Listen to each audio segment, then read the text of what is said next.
The Art of War by Sun Tzu, translated by Lionel Giles. Part 3. Attack by Stratagem. Sun Tzu said, "In the practical art of war, the best thing of all is to take the enemy's country whole and intact. To shatter and destroy it is not so good. So, too, it is better to recapture an army entire than to destroy it, to capture a regiment, a detachment, or a company entire than to destroy them. Hence, to fight and conquer in all your battles is not supreme excellence. Supreme excellence consists in breaking the enemy's resistance without fighting. Thus, the highest form of generalship is to balk the enemy's plans. The next best is to prevent the junction of the enemy's forces. The next in order is to attack the enemy's army in the field. And the worst policy of all is to besiege walled cities. The rule is, not to besiege walled cities if it can possibly be avoided. The preparation of mantlets, movable shelters, and various implements of war will take up 3 whole months, and the piling up of mounds against the walls will take 3 months more. The general, unable to control his irritation, will launch his men to the assault like swarming ants, with the result that 1/3 of his men are slain, while the town still remains untaken. Such are the disastrous effects of a siege. Therefore the skilful leader subdues the enemy's troops without any fighting. He captures their cities without laying siege to them. He overthrows their kingdom without lengthy operations in the field. With his forces intact he will dispute the mastery of the empire, and thus, without losing a man, his triumph will be complete. This is the method of attacking by stratagem. It is the rule in war, if our forces are 10 to the enemy's 1, to surround him; if 5 to 1, to attack him; if twice as numerous, to divide our army into 2.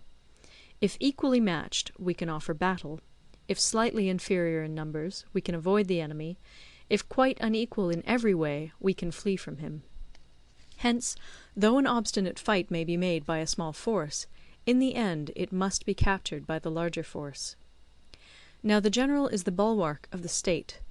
If the bulwark is complete at all points, the state will be strong; if the bulwark is defective, the state will be weak. There are 3 ways in which a ruler can bring misfortune upon his army. 1. By commanding the army to advance or to retreat, being ignorant of the fact that it cannot obey. This is called hobbling the army. 2. By attempting to govern an army in the same way as he administers a kingdom, being ignorant of the conditions which obtain in an army. This causes restlessness in the soldiers' minds.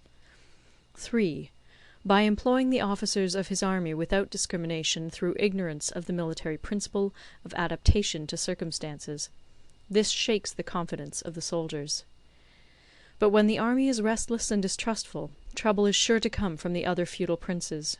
This is simply bringing anarchy into the army, and flinging victory away.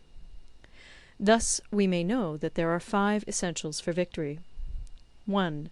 He will win who knows when to fight and when not to fight. 2. He will win who knows how to handle both superior and inferior forces. 3.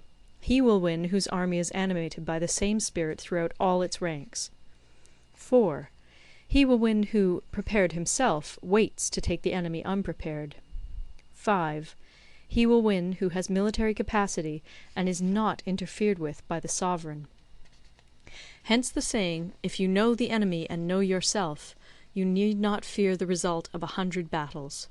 If you know yourself, but not the enemy, for every victory gained you will also suffer a defeat. If you know neither the enemy nor yourself, you will succumb in every battle. End of Part 3. Part 4. Tactical dispositions. Sun Tzu said, "The good fighters of old first put themselves beyond the possibility of defeat, and then waited for an opportunity of defeating the enemy. To secure ourselves against defeat lies in our own hands, but the opportunity of defeating the enemy is provided by the enemy himself. Thus the good fighter is able to secure himself against defeat, but cannot make certain of defeating the enemy. Hence the saying, 'One may know how to conquer without being able to do it.' Security against defeat implies defensive tactics. Ability to defeat the enemy means taking the offensive. Standing on the defensive indicates insufficient strength; attacking, a superabundance of strength. The general who is skilled in defence hides in the most secret recesses of the earth. He who is skilled in attack flashes forth from the topmost heights of heaven. Thus, on the one hand, we have ability to protect ourselves, on the other, a victory that is complete. To see victory only when it is within the ken of the common herd is not the acme of excellence. Neither is it the acme of excellence if you fight and conquer, and the whole empire says, "Well done!" To lift an autumn hare is no sign of great strength. To see the sun and moon is no sign of sharp sight. To hear the noise of thunder is no sign of a quick ear. What the ancients called a clever fighter is one who not only wins, but excels in winning with ease. Hence his victories bring him neither reputation for wisdom nor credit for courage. He wins his battles by making no mistakes. Making no mistakes is what establishes the certainty of victory, for it means conquering an enemy that is already defeated. Hence the skilful fighter puts himself into a position which makes defeat impossible, and does not miss the moment for defeating the enemy. Thus it is that in war the victorious strategist only seeks battle after the victory has been won, whereas he who is destined to defeat first fights and afterwards looks for victory. The consummate leader cultivates the moral law and strictly adheres to method and discipline. Thus it is in his power to control success. In respect of military method we have, firstly, measurement; secondly, estimation of quantity; thirdly, calculation; fourthly, balancing of chances; fifthly, victory.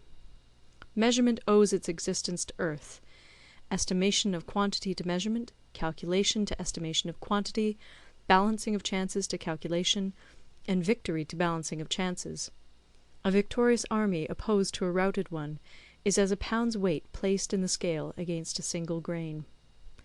The onrush of a conquering force is like the bursting of pent-up waters into a chasm 1,000 fathoms deep. End of Part 4.